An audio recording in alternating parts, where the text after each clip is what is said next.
My neighbor's daughter came to my door and said, "I need a husband by Friday." The night Emily Walker knocked on my door, rain was beating so hard against the windows that I almost did not hear her at first. I was sitting alone at my kitchen table with a cold plate of beans, muddy jeans, and a tired body from working cattle all day. I thought the loud sound was the wind throwing a branch against the porch. Then it came again, 3 hard pounds, not a knock, a warning. Nobody came to my farmhouse near midnight unless something bad had happened. Out here outside Mill Creek, Oklahoma, late visitors meant a cow was loose, a truck was stuck in a ditch, or somebody had news that would break your heart before morning. I pushed back my chair and walked to the door. My boots were still by the back entrance, leaving mud on the floor, but I did not care. I opened the front door and there she was, Emily Walker. For 1 second I just stared. She was standing on my porch in the rain, soaked from head to toe. Her light brown hair was flat against her face. Her jacket was dripping onto the wooden boards. Both of her hands were wrapped around a brown folder like it was the only thing keeping her from falling apart. "Jake," she said. My name came out broken. I looked behind her into the dark driveway. "Where's your car?" She shook her head. I walked from the road. "In this rain." "Grant took my keys." That woke me up fully. Grant was her older brother. I never liked him. He had left town years ago, but every time he came back, he carried himself like the rest of us were standing in his way. I opened the door wider. "Come in." Emily stepped inside and I shut the door against the storm. For a moment she stood in my front room, shivering, not looking at me, not looking anywhere really. She had always been pretty in a quiet way, but that night she looked frightened and worn down, like she had been holding herself together for too long. I grabbed a towel from a chair and handed it to her. "What happened?" She pressed the towel to her hair, but she still did not sit. "It's Dad's will," she said. Her father, David Walker, had died 3 weeks earlier. He owned the farm next to mine. When I was a boy, he helped my dad fix fences after storms. After my parents passed, David checked on me without making me feel weak for needing it. He was a good man, a stubborn man, the kind of man who loved his land like it was family. I nodded toward the kitchen. "Sit down, Emily." "I can't." "Sit down before you fall down." She looked at me then and something in her face gave way. She walked into the kitchen and sat at my table, still holding the folder tight. I put the kettle on because I did not know what else to do with my hands. She opened the folder and spread damp papers across the table, legal pages, signatures, a county stamp. I did not understand half of it, but I understood fear when I saw it. "My dad put a condition in the will," she said. "What kind of condition?" Her eyes dropped to the table. "If I'm not married by Friday, I don't get full control of the farm." I stared at her. The kettle began to hiss behind me. "Married," I said. She nodded, ashamed and angry at the same time. "Grant gets control if I miss the deadline. The lawyer told me today. Dad thought marriage would protect me. He thought if I had someone beside me, Grant couldn't push me around." I turned off the burner. "Friday is in 3 days." "I know. And Grant knows." She let out a bitter little laugh. "Grant came back this morning with a new truck and 2 buyers. He already wants to sell the land to a development company." Something hard settled in my chest. David Walker's farm had been there longer than most people in town could remember. Pastures, cattle, a red barn that leaned but never gave up. Grant would cut it into pieces and call it progress. Emily pushed one paper toward me. "Dad left a note with the will. Not official, but it was with the papers. He wrote your name." "My name?" She nodded. "He said if anything happened, Jake Harper would understand what land means."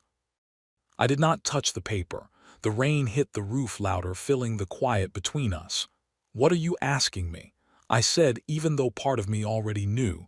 Emily lifted her eyes to mine. They were red but steady. "I'm asking you to marry me." The whole kitchen went silent. I leaned back in my chair. "Emily, I know how it sounds." "No, I don't think you do." "I do," she said quickly. "It sounds crazy, it sounds unfair, but I don't have anyone else. Grant is telling people I'm too emotional to run the farm. The workers are confused.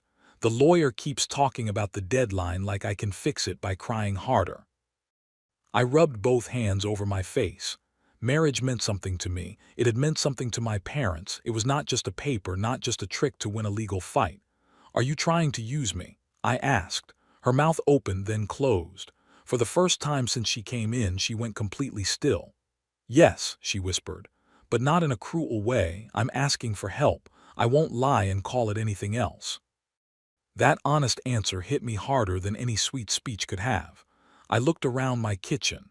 Same old yellow walls my mother had painted. Same wooden table where my father used to spread out bills and act like he was not scared. Since they died, I had kept this farm standing because losing it felt like losing them all over again. I knew what Emily was facing. I knew what it felt like when people stood back and waited for you to fail. She wrapped both hands around the mug I had placed in front of her. I can't lose that farm, Jake. It's all I have left of him. I believed her. Still, I shook my head. Marriage is not a small thing. I know. No, I mean it. It is not just a box to check. I know, she said again, softer this time. But losing my home is not a small thing either. That was the problem. She was right. I stood and walked to the back door. In the dark glass, I saw my own reflection. Tired face. Work shirt. A man who had spent years alone because being alone was easier than needing someone. Then I looked back at Emily.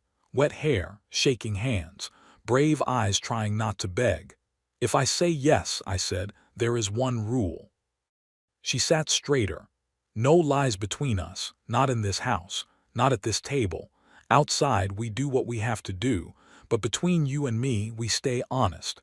You don't pretend this is love, and I don't pretend I'm some hero. She nodded slowly. No lies. And if Grant makes this ugly, you tell me everything. I will. I looked at her for one long second. All right, I said. We'll go to the courthouse in the morning. Emily's face changed, but it was not simple relief. It was fear, hope, and shock all mixed together. Thank you, she whispered. I nodded because I did not trust my voice. The next morning, we drove into town in my old pickup. The heater blew too hot. Neither one of us talked much. Emily wore a blue dress under a brown coat. I wore my cleanest shirt, though there was still a grease mark near the cuff. At the courthouse, a tired judge said the words. Emily's hand was cold in mine. There were no flowers, no music, no family watching us smile. Just two people under bright lights making a promise neither of them had planned to make. When it was over, Emily looked down at the marriage paper like it might disappear. I looked at her and said, "Now we keep your farm standing." She nodded, but her eyes stayed on me. And that was the first moment I understood this was not going to stay simple. Emily moved into my farmhouse that afternoon with 2 bags, 1 raincoat, and a cardboard box full of papers. She said she did not trust Grant to leave alone. I gave her the spare room at the end of the hall. It had my mother's old quilt folded across the bed, and a dresser that stuck if you pulled the top drawer too hard. Emily stood in the doorway with her bag still in her hands, looking around like she was afraid to touch anything. The bathroom is across the hall, I said. The closet door squeaks. I'll fix it later. She nodded, thank you. You don't have to thank me every time I point at furniture. That almost made her smile, but not fully. For the first few days, the whole house felt strange. We were married on paper, but we moved around each other like strangers at a bus station. She asked if she could use the stove, the coffee mugs, even the salt. I kept telling her she lived there now, then feeling my chest tighten every time I said it. At night, she went into the spare room and closed the door softly.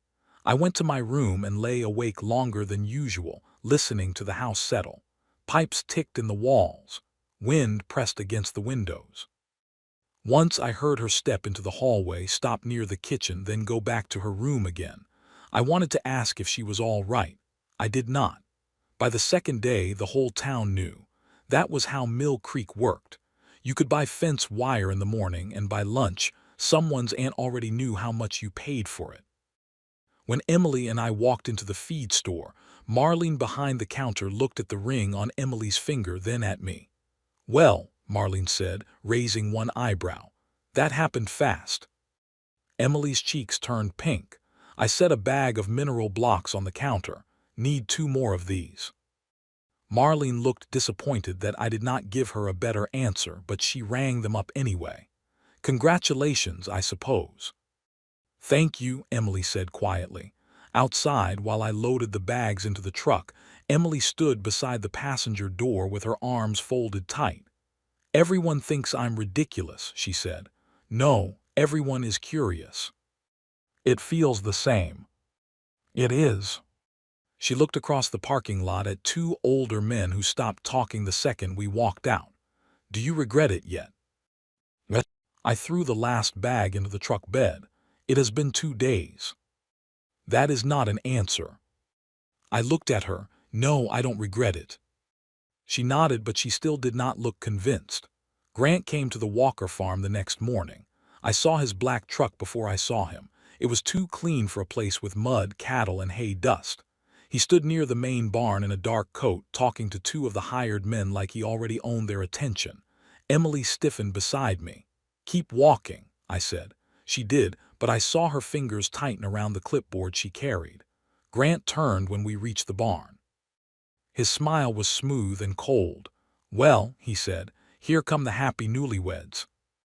Emily lifted her chin. "Why are you here?" "This was my father's property." "It is my property now." Grant laughed softly. "You got married overnight to a broke neighbor, and now you think you can run a cattle farm." The 2 workers looked down at the dirt. That bothered me more than Grant's words. They were good men, but they were waiting to see who had power. Emily opened her mouth, then stopped. Grant saw it. He stepped closer.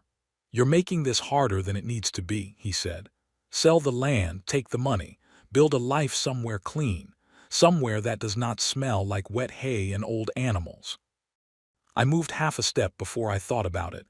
Emily noticed. So did Grant. He smiled at me.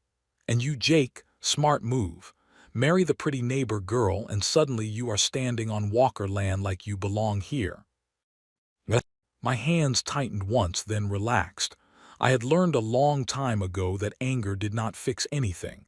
It did not mend fences. It did not pay bills. And it did not win a fight in front of witnesses. "I am standing beside my wife," I said. "That is all." Emily glanced at me when I said it. Wife.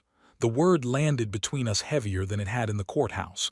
Grant rolled his eyes. "Sure." Then he turned to the workers. "Nobody makes major changes until this mess is settled." Emily found her voice. "That is not your decision." Grant looked amused. "Isn't it?" "No," she said, a little shaky. "It is." It was not strong, not yet, but it was there. After Grant left, Emily walked into the barn and gripped the edge of a stall door. "I froze," she said. "You answered." "Barely." "Barely counts the first time." She looked at me. "You could have shut him down." "I could have." "Why didn't you?" "Because then everyone would learn to look at me instead of you." She did not like that answer. I could see it in her face. But she did not argue. That afternoon, I sat with her in the small office beside the milk room and showed her the feed accounts. She chewed the end of a pen while I explained which supplier gave her father extra time when cash was tight and which one smiled while adding fees. "This one," I said, tapping an invoice. "You call before the due date. Do not wait for them to call you. It makes you look in control." "I am not in control." "Looking like it is half the job until you are." She wrote that down. I laughed. "I did not mean literally." "I am not wasting good advice." For the first time all week, the air between us felt lighter.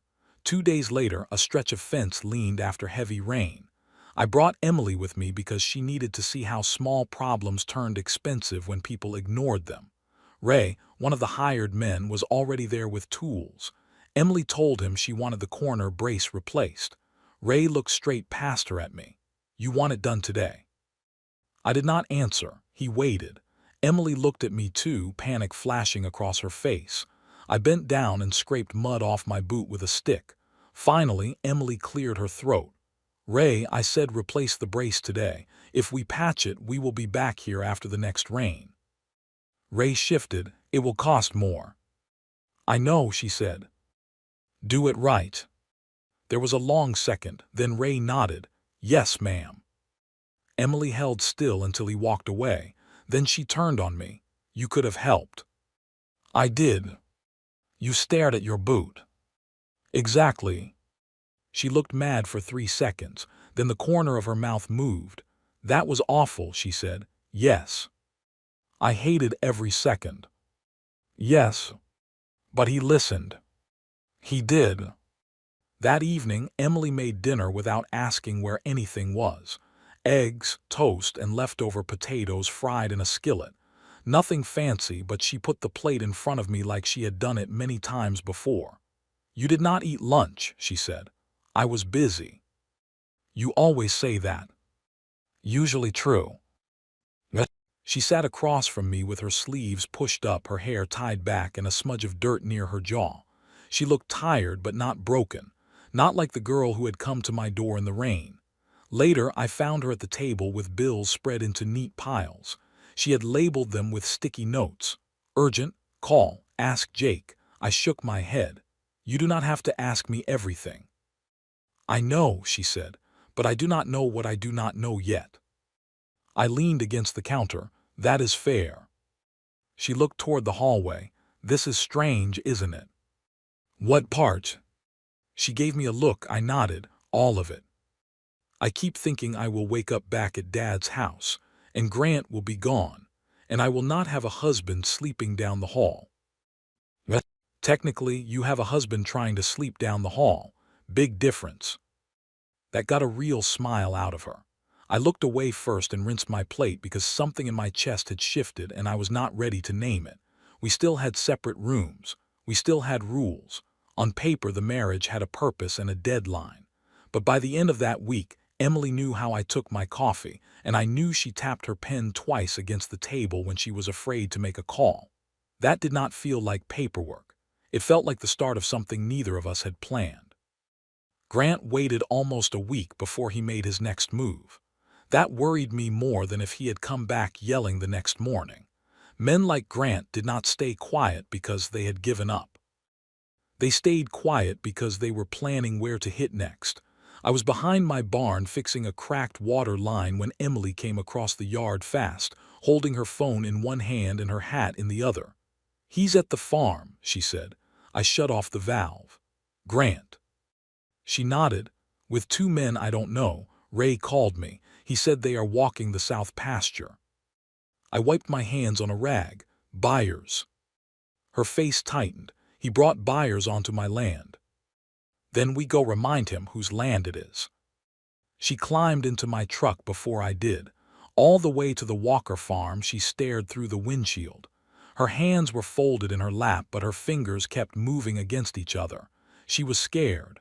I could see it clear as day, but she was still going. When we pulled into the yard, Grant was standing by the cattle pens with 2 men in clean jackets. One of them wore shiny dress shoes, which told me he did not know one thing about farms. No man who understood cattle wore shoes like that in mud. Grant turned when he saw us. His smile came slow. "Emily," he called. "Good. Saves me a phone call." She got out and slammed the truck door harder than she meant to. "What are you doing?" "Showing interested parties the property." "It is not for sale." One of the men looked uncomfortable. The other looked at Grant like he wanted him to handle it. Grant walked toward us. "It will be for sale once this little marriage act falls apart." Emily's fingers curled around the edge of her coat. I stepped beside her, but not in front of her. Everyone looked at me anyway. Grant, the 2 Byers, even Emily. For just a second, I kept my voice low. "It is your land, say it." Her eyes held mine. I could see the fear there, but I could also see something stronger growing under it. She turned back to Grant. "This farm is not for sale," she said. Grant laughed. "You hear that? She has been married 5 minutes and thinks she is a ranch owner." "I am the owner," Emily said. Her voice shook, but she did not stop. and you do not get to bring strangers through my pastures without asking me." Grant's smile faded at the edges. "Your confidence is fake," he said. "Your marriage is fake. And when Jake gets tired of pretending he is some noble man, you will be standing here alone with bills you cannot pay and workers who do not respect you." The words hit her hard. I saw it happen. Her shoulders dropped just a little. I wanted to answer him. I wanted to tell him that he was a coward in clean boots. I wanted to tell those buyers they were standing on land that still had David Walker's sweat in it. But before I could speak, Emily lifted her chin. "Then you should leave before you waste any more of their time." The yard went quiet. One buyer cleared his throat. "Grant, maybe we should talk later." Grant shot him a cold look, then turned back to Emily. "You will regret this." "Maybe," she said, "but I will regret selling it more." That was the first time I saw Ray smile at her. Grant left angry. His truck tires threw mud near the cattle guard as he drove away. The buyers followed slower, like they were no longer sure they wanted to be part of his plan. Emily stood in the yard until their trucks disappeared down the road. Then she walked straight into the barn. I found her in the tack room with one hand pressed against the wall. "I thought I was going to be sick," she said. "But you were.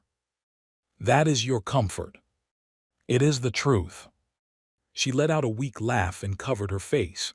"He is right about some things. I don't know how to run all this." "You don't know how to run all of it today," I said. "That is different." She lowered her hands. "Tomorrow you learn another piece, then another. That is how everyone does it.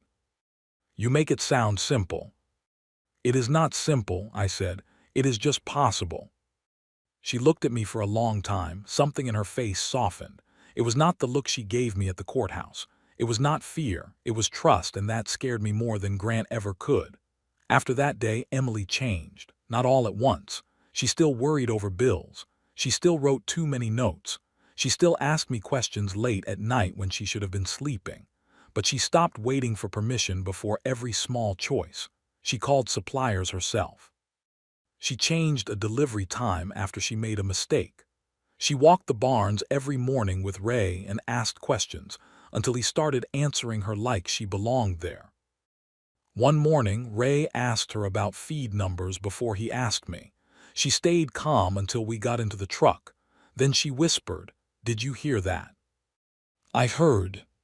He asked me." "He did." She looked out at the fields, smiling like she did not want me to see how much it meant. That smile stayed with me all day.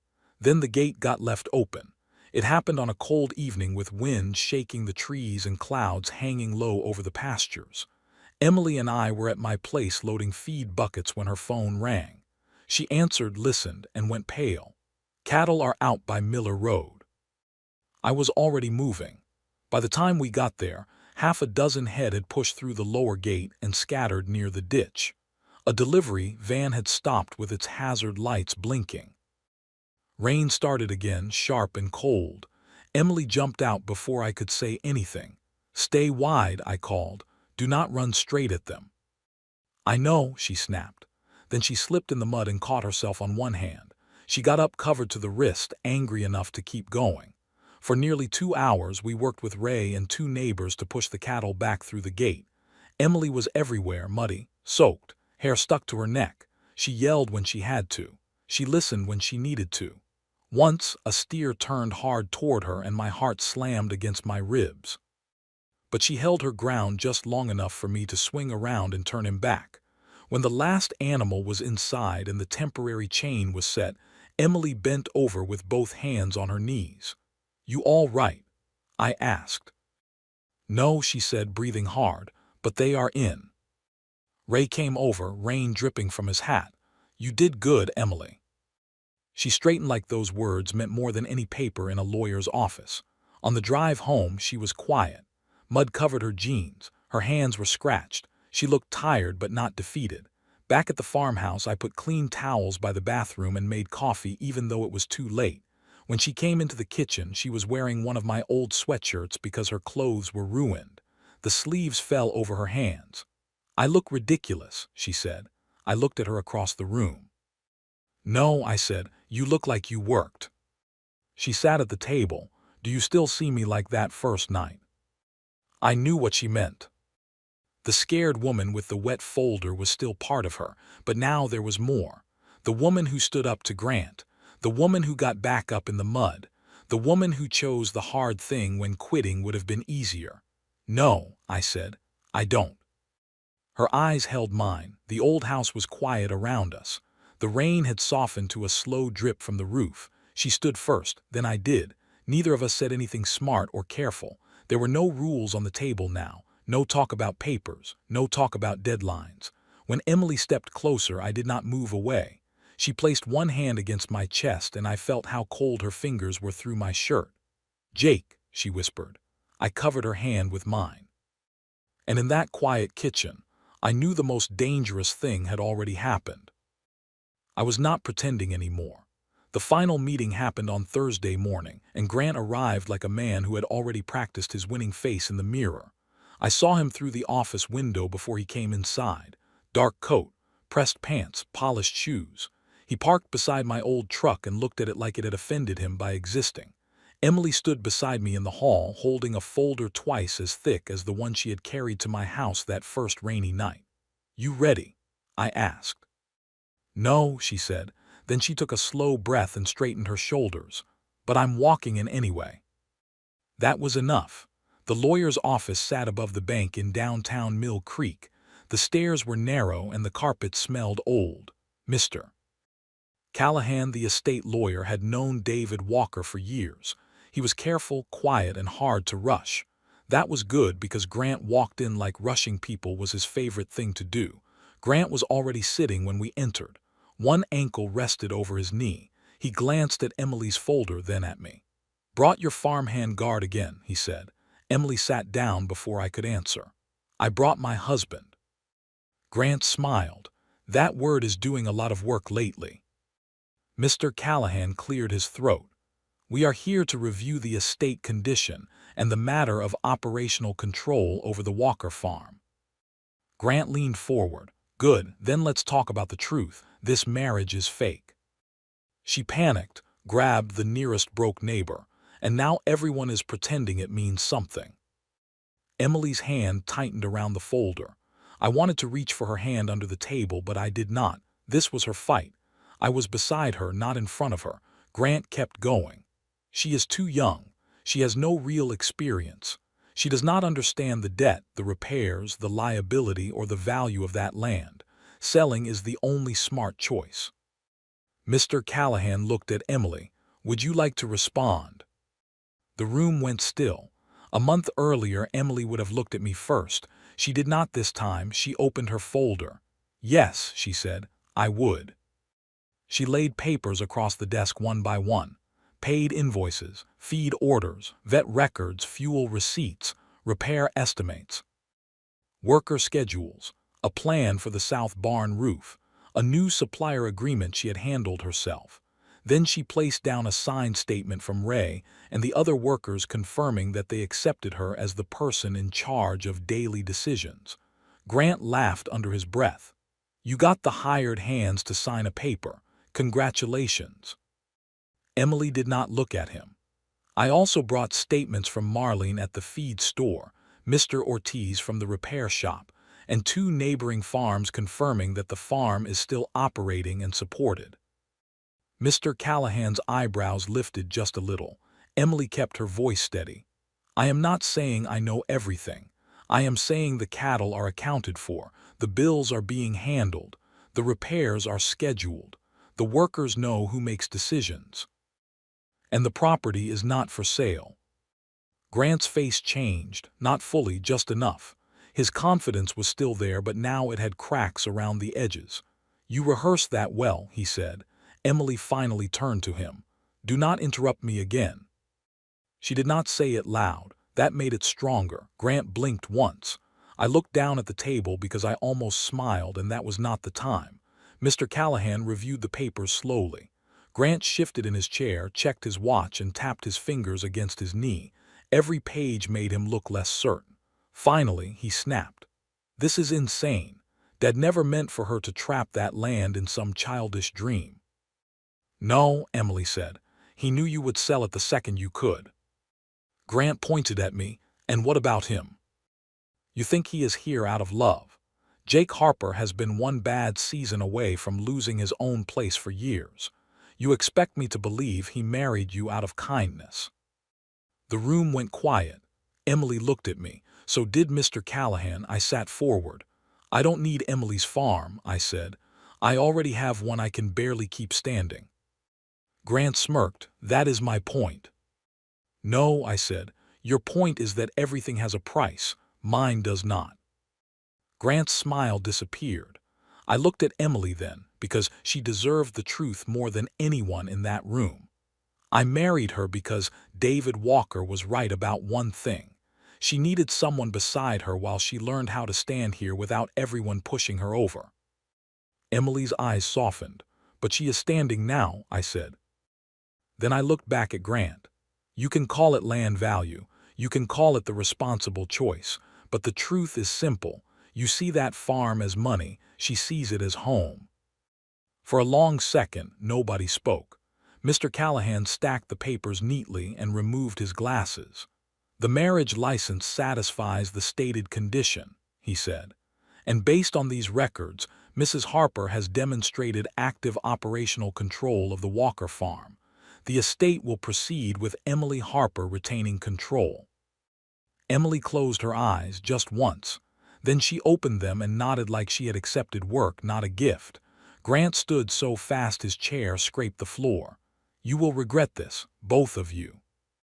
Emily looked up at him. Maybe, she said, but it will be my regret. Grant waited for her to shrink. She did not. Then he grabbed his coat and walked out. Through the window, I watched him cross the parking lot, stepping around puddles like even the ground was beneath him. He got into his truck and left without looking back. Emily did not chase him. She did not cry. She just sat there with her hands flat on the folder, breathing slowly. Outside, the air felt cold but open. The town moved around us like nothing had happened. A delivery man carried boxes into the pharmacy. A woman crossed the street with groceries. Somewhere down the block, a dog barked. Emily stood beside my truck and looked down at the ring on her hand. The farm is safe, she said. Looks that way. She nodded, but she did not smile. So you do not have to do this anymore. I knew what she meant. She lifted her eyes to mine. You helped me more than I had any right to ask, but the promise was made under pressure. If you want out, I will not hold you to it. For a moment, all I heard was traffic on the wet street. A month earlier, I would have known what to say. I would have said the deal was done. I would have gone back to my quiet house, my cold dinners, my bills, and my fences. But then I thought of Emily at my kitchen table with sticky notes all over the bills. Emily in my old sweatshirt after the cattle got loose. Emily standing in that office telling Grant not to interrupt her. I did not want my old life back. I wanted the one that had found me by accident in the middle of a storm. I did not stay because of the paper, I said. Her mouth parted slightly. And I am not leaving just because the paper did its job. She looked at me like she wanted to believe it, but she was scared to reach for it too fast, so I made it plain. I thought I was helping you save your home, I said. I did not realize I was finding mine. Her eyes filled with tears, but this time she smiled. Then she reached for my hand. We drove back to the farm without saying much. We did not need to. When we reached the fence line between my place and hers, the evening sun had broken through the clouds. Gold light spread across the wet pasture, touching both farms like a quiet blessing. Emily stepped beside me, not behind me. Her hand stayed in mine. The two farms sat side by side, worn and imperfect and still standing. For the first time in years, when I looked across that land, I did not feel alone. I looked at Emily, and she looked back at me like she already knew. What started as a promise made out of fear had become the one promise I never wanted to break.